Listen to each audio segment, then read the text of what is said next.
Hello everyone and welcome back to the channel. It is I, Dave, the Tabletop Wanderer, and we are doing another Sunday Rant Day video. So yeah, first of all, I want to thank everyone that watched my first Sunday Rant Day. Got quite a bit of views. I do appreciate all of you that watched it and all the comments down below that you put there, giving me like good praise and, well, not praise, but you know, good vibes. I really do appreciate it. And today, I was thinking about going on the thing, continuing with the theme that I did on the first video, which was stuff for new players. So go and check that out. How and why I got into solo RPG. I thought about, okay, what about story-wise? Because like I said in that video, I am all about the story. I really do enjoy stories.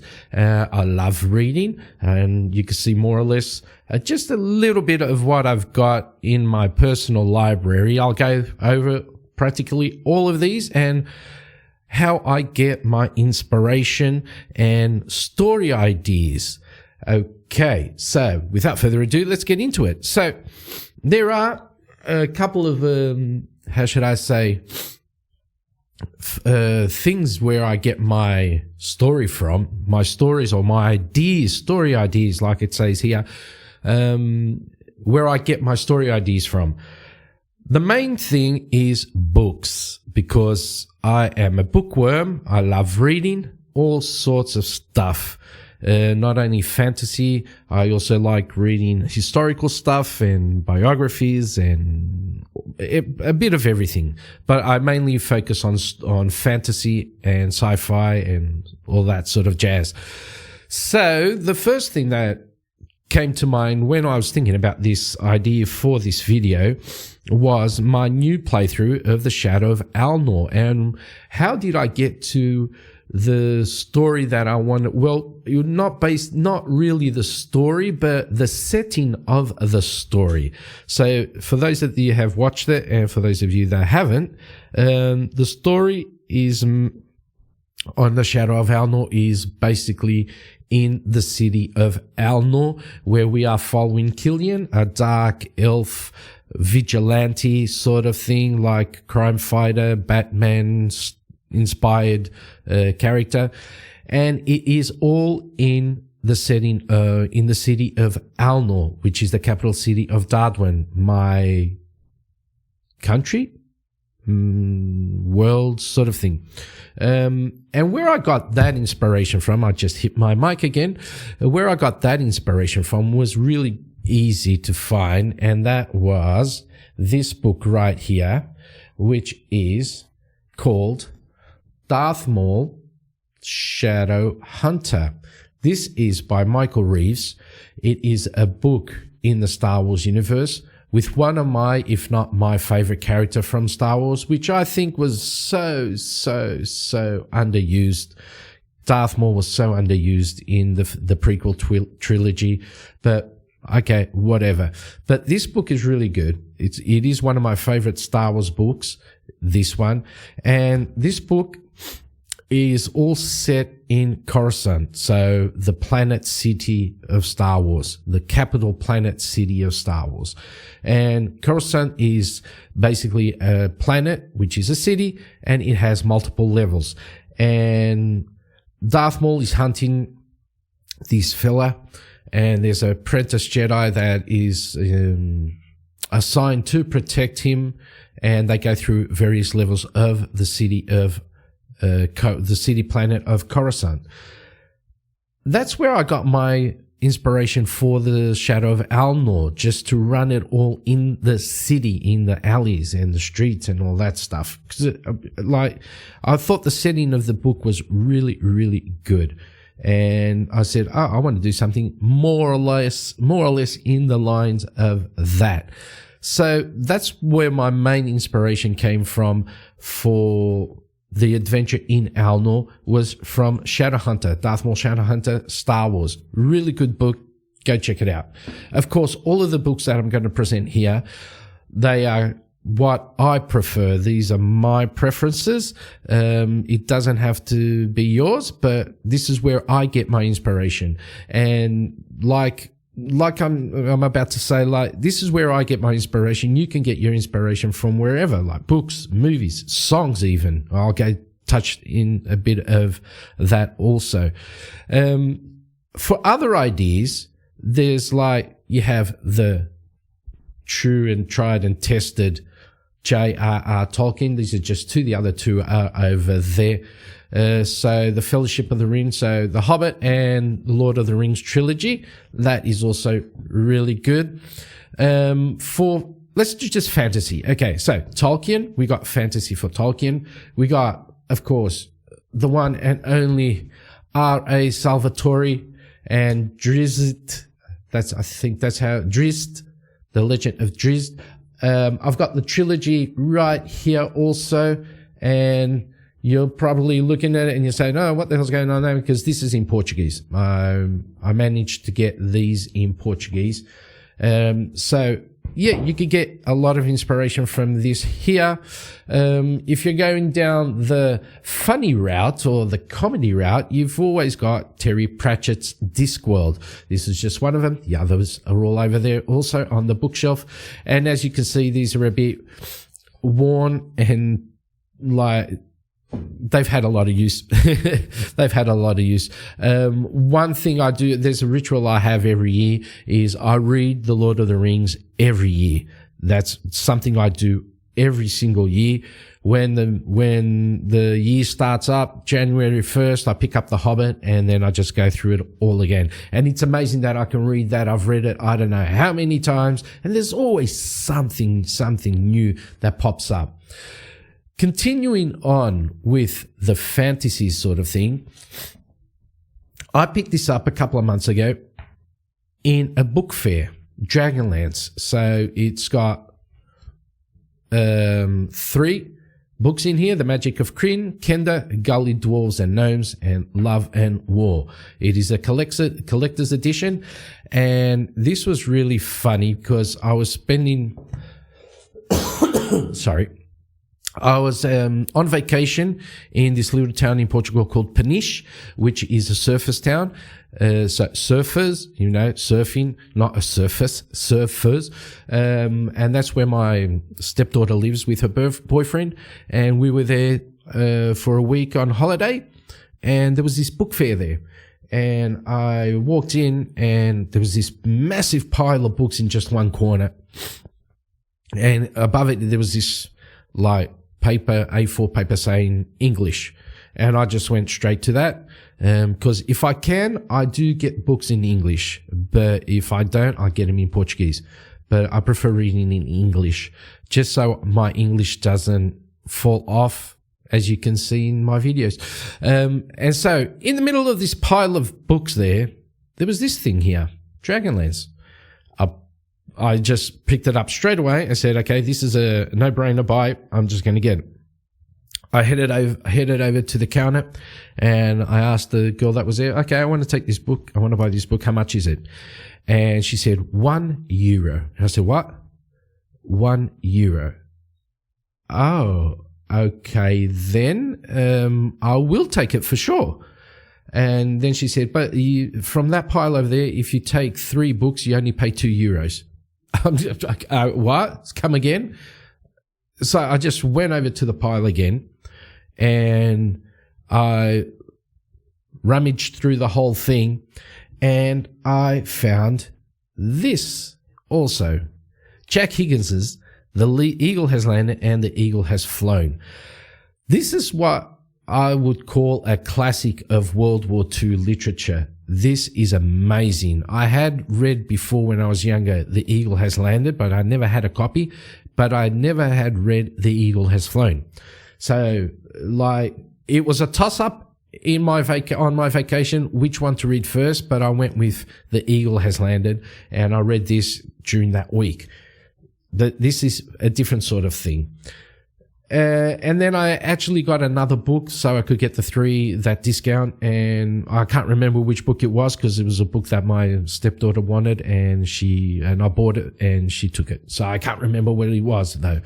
But for fantasy, yep, you could get a lot of inspiration from all of these, from Terry Pratchett. You could get, like, without, Tolkien for sure, Salvatore, like, a lot of stuff you can get just by reading and going through these adventures and these stories and picking out what you like, and, I could get this and change it up that way. That being said, you can do it with basically any of these books, okay? Any of these books.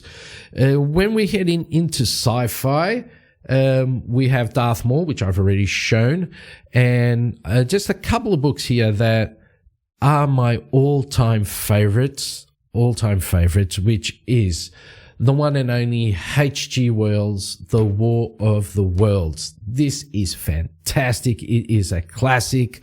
It is sci-fi at its best, in my opinion. I've read this like a number of times. I've got this in Portuguese also. And with, like, even with The Lord of the Rings, I've got it in English. I've got it in Portuguese, and I have a collector's edition in French. I don't know how to read French, but just give me a sec. I'll just go pick it up. Of course, I had to hit my microphone again. So here is the rest of the Tolkien book. So the Two Towers, Return of the King in English. And then, let me just put this off to the side a bit. I have this monster. So this is the collector's edition of The Lord of the Rings. This was sent to me by a lady so a friend of mine who was married to this Belgian woman, and they were over here for holidays 1 year, and we got to talking. She knew how to speak English, so we connected on the English level, and she was also a massive reader, and we started talking and stuff like that. And then they went back home, and a couple of weeks later I got a parcel in the mail, and I hadn't like bought anything or whatever, and I said, what's this? I don't know. I didn't even know the name, because it was this just for weird French name. And well, I took the parcel and I opened it up, and in it was this. So hopefully you can see that.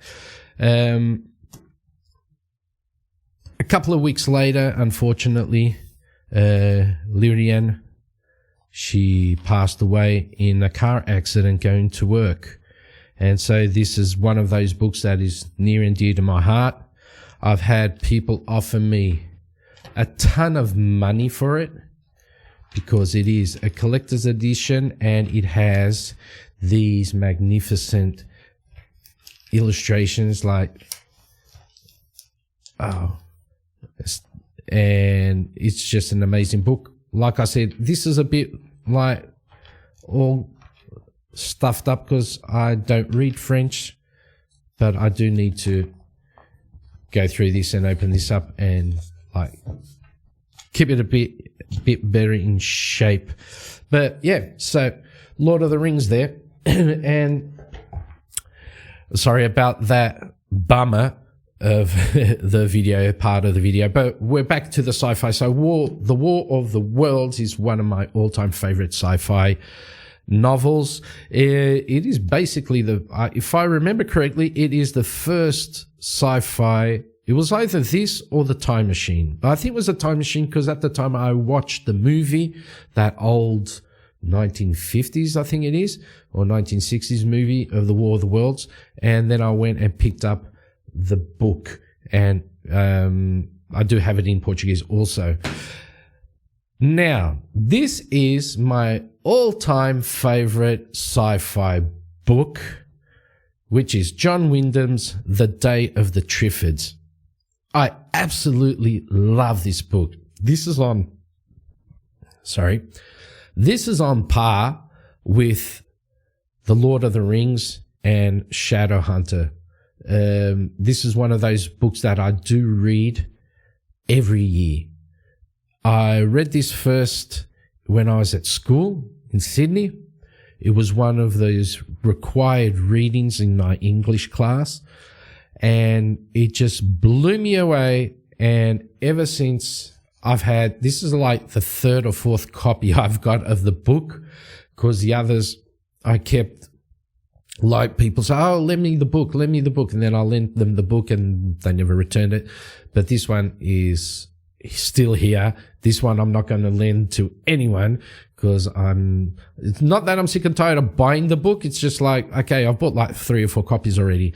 So yeah, Day of the Triffids, really good, really good. The plants walk, the plants can kill. It's like amazing. It's like a sort of a post-apocalyptic setting, where people, I don't want to spoil it too much, but there's this comet that goes by. People that look at the comet go blind, and in the process, the plants, the triffids, they can walk around and they can kill people with their tongue, which have spikes and poison and stuff like that. And there's a group of people that didn't get blind, and so they're trying to survive and all that jazz.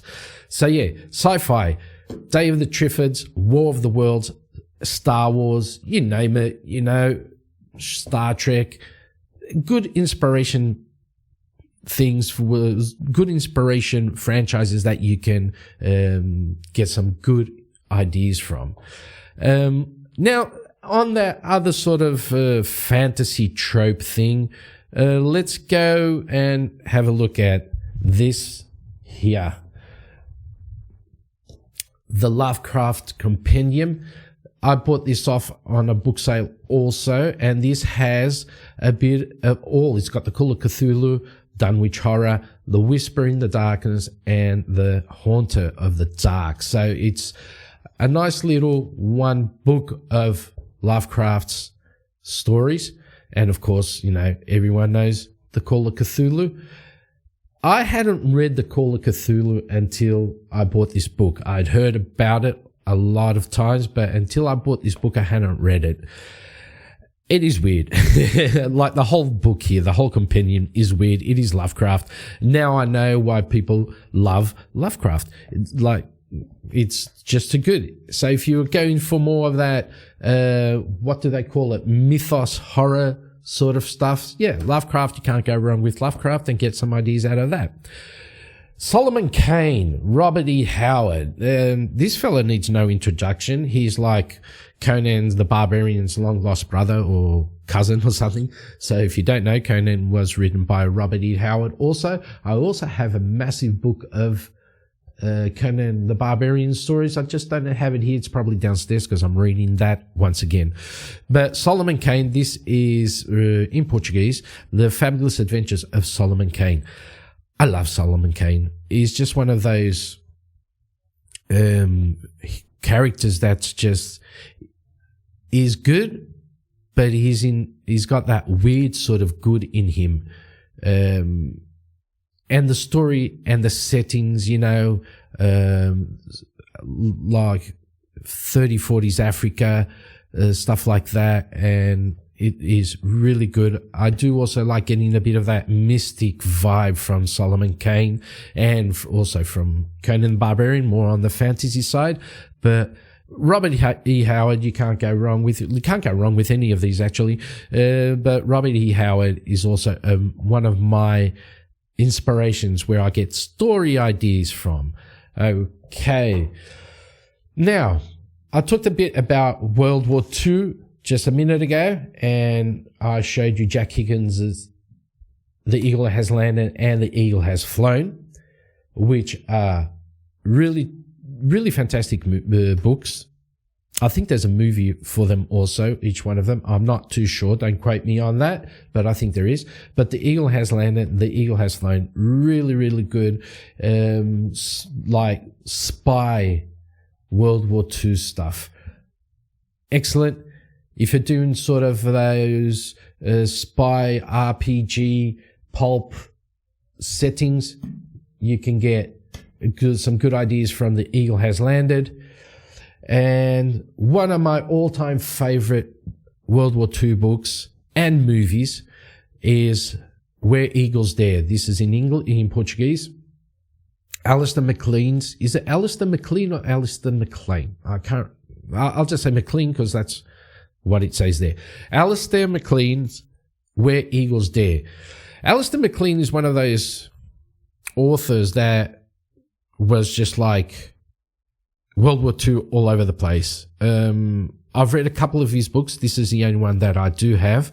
But he's got one which is also like The Guns of Navarone and stuff like that. So they're basically special ops group goes in behind the enemy lines, into behind Nazi Germany lines, and they do some crazy stuff.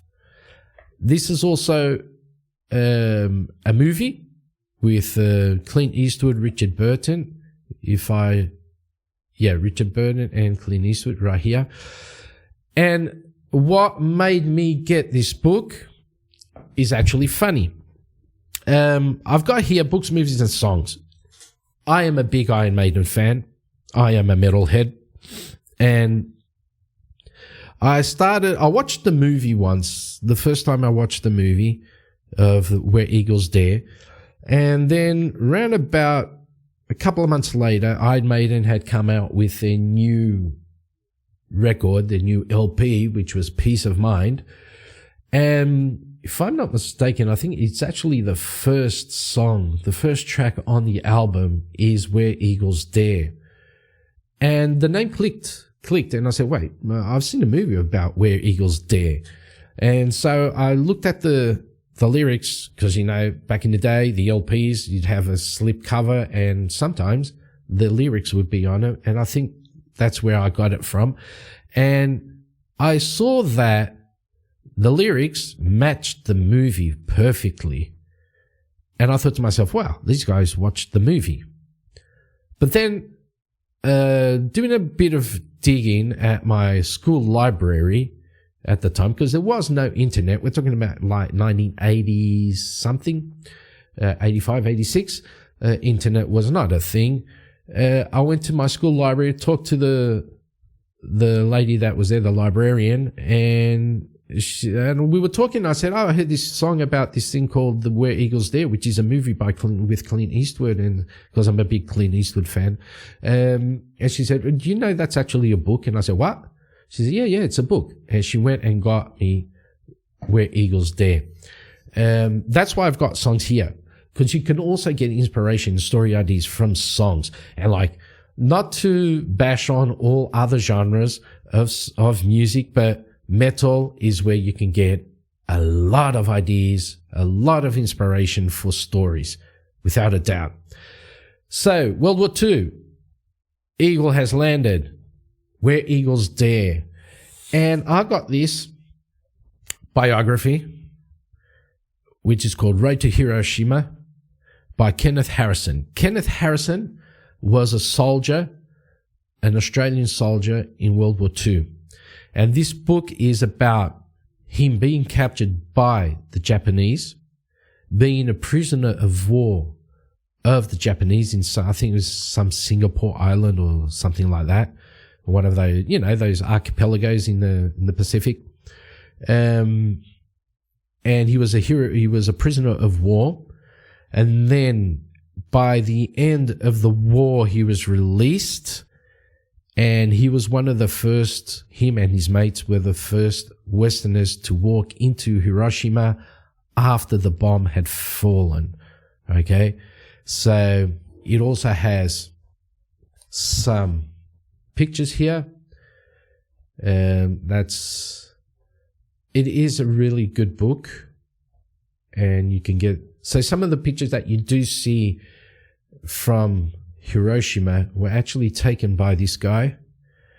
It is a disturbing book. It is not a light read whatsoever, as you can imagine. Prisoner of war and all the stuff they did to them. Not fun at all. So these are more or less three books with the setting of World War II where you can also get some ideas. And I've taken a bit of here and there to mix up with the fantasy stuff that I'm doing also. So, you can mix and match all of these. Sherlock Holmes, Sir Arthur Conan Doyle. Like, if you don't know who he is or who he was, where have you been living under a rock? Possibly. Sherlock Holmes is the detective. Hound of the Baskervilles. Okay, it's probably the most well-known story of Sherlock Holmes, but it is also one of the best, if not the best. I love this book also. This is good inspiration for mystery stuff and for plot twists and stuff like that. This is really good also. Anything Sherlock Holmes. Of course, you also have other mystery book writers, no doubt about it. But these are the ones that me personally, I enjoy. If you're more into the sort of Asian sort of stuff, I got this quite a while ago. Eric van Lasbader, The Ninja. I also have Jian and some other 2 books which I don't have here because I've got a lot of books, and here at home in my house I only have a few hand-picked books that I continuously read. All the rest of my private library is at my parents' house because they've got way more space than I do. So yeah, The Ninja. I guess you can tell by the name of the book what it's about. This is a action thriller book. Really good to get some inspiration for your pulp fiction stuff. Eric van Lasbader, he writes a lot of Japanese inspired stuff. And this is for me his best book. It's not a light read also. It has some pretty gory stuff in it and a lot of spicy stuff. He does like putting spice into his writings. Moving on. Horror. Well, horror, you got Stephen King. What else is there more to say? Stephen King is, love him or hate him, he is the master of horror. I've got practically all his books. I think I'm missing like 4 or 5. But to be honest, I do not enjoy his recent stuff. I do not know why. His older stuff is really good. I think they're more horror than his newer stuff. But, whatever. I do still get his new stuff because I am a Stephen King fan. It's not that I hate them. There's like 1 or 2 that I really do not like. But I'm looking from here, I'm looking at Dr. Sleep. So if you don't know, Dr. Sleep is the sequel to The Shining. The Shining is excellent. Dr. Sleep is the continuation where Jack's son is now a doctor. And that didn't resonate with me. This is by far my favorite book of his, Insomnia. So a group of senior citizens find it pretty hard to fall asleep, and so they're awake all night, and they gather together and go on the rooftop of the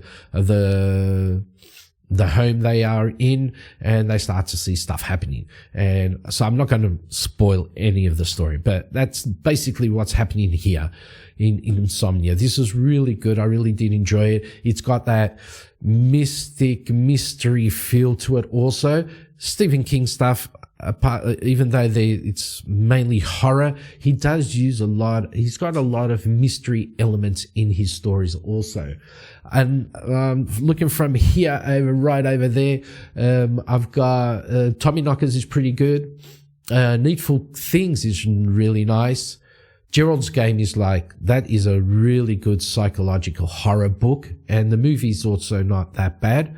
But I prefer the books.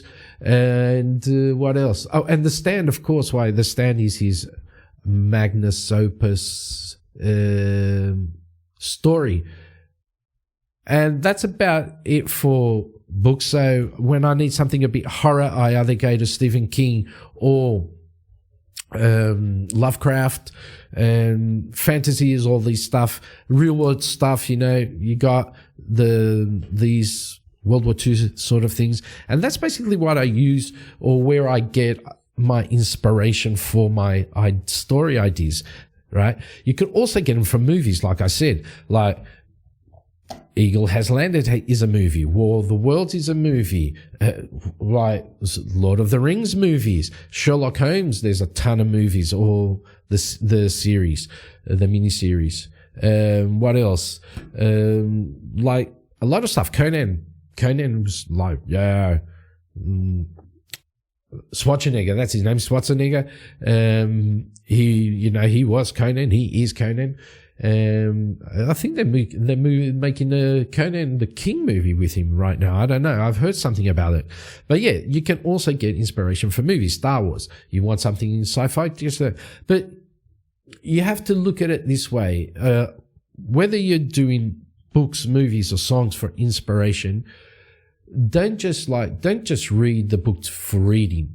You have to read the book. You have to look deeper than just the words that are on the page. Movies, you have to watch the movie more than just see what's happening on the screen. Look more deeply into the stuff. And songs is the same thing. Songs, my inspiration for a lot of stuff from songs comes from like Iron Maiden, a lot of metal bands.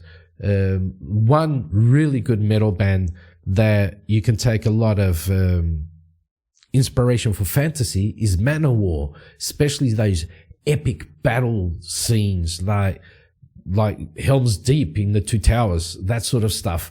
You can just pick up a ton of songs from Manowar. You don't like the genre of the music, read the lyrics. Like, it is amazing, some of the lyrics that they have. All this idea of brotherhood and companionship and fighting till the death for something that you really do believe in. That fits in perfectly with a lot of RPG genres. And you can get a lot of stuff from a lot of metal bands. Hammerfall's also a good source of inspiration. Halloween, a lot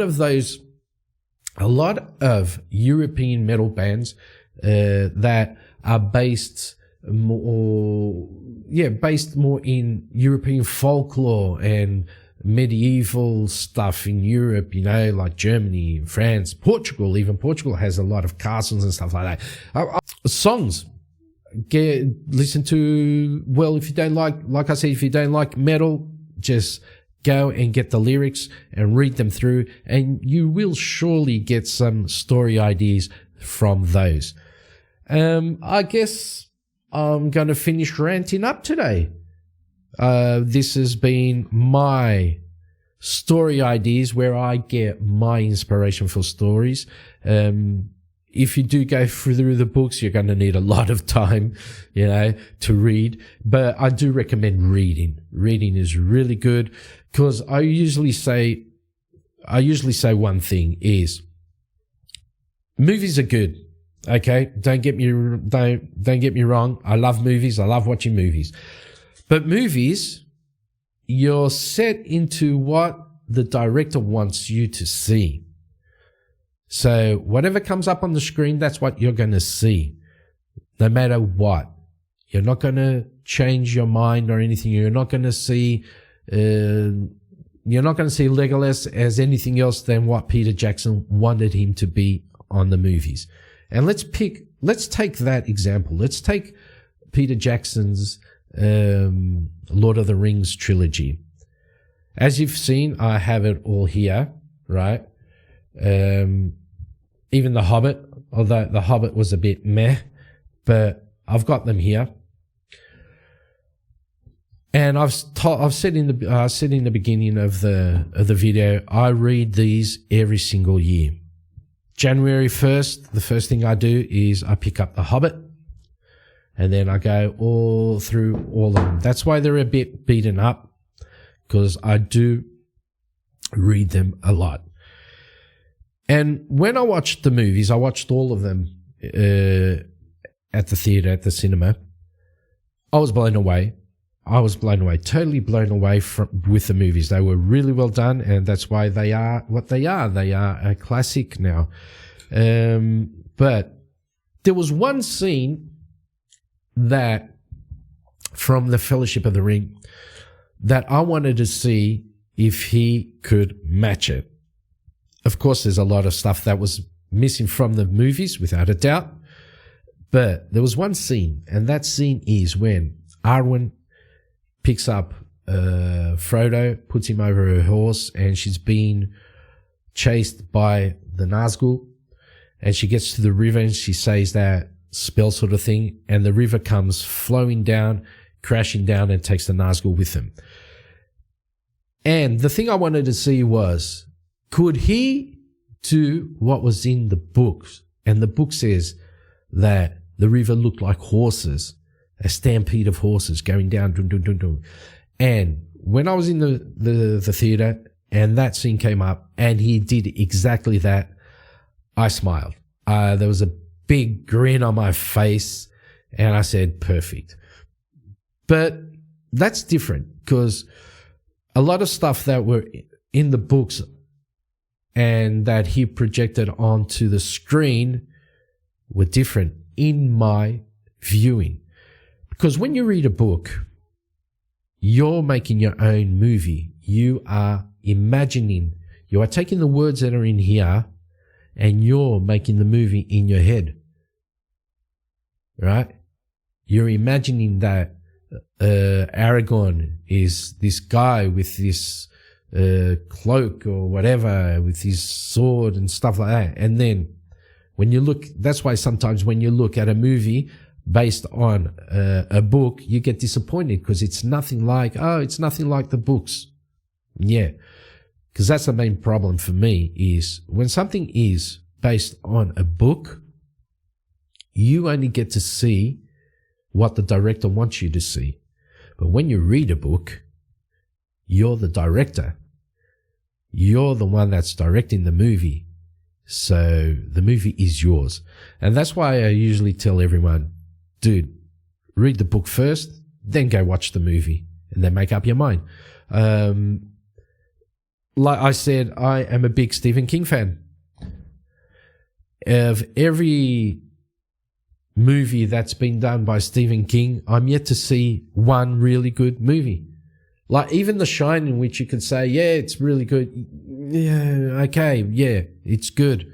That's probably one of the best, The Shining and Gerald's Game.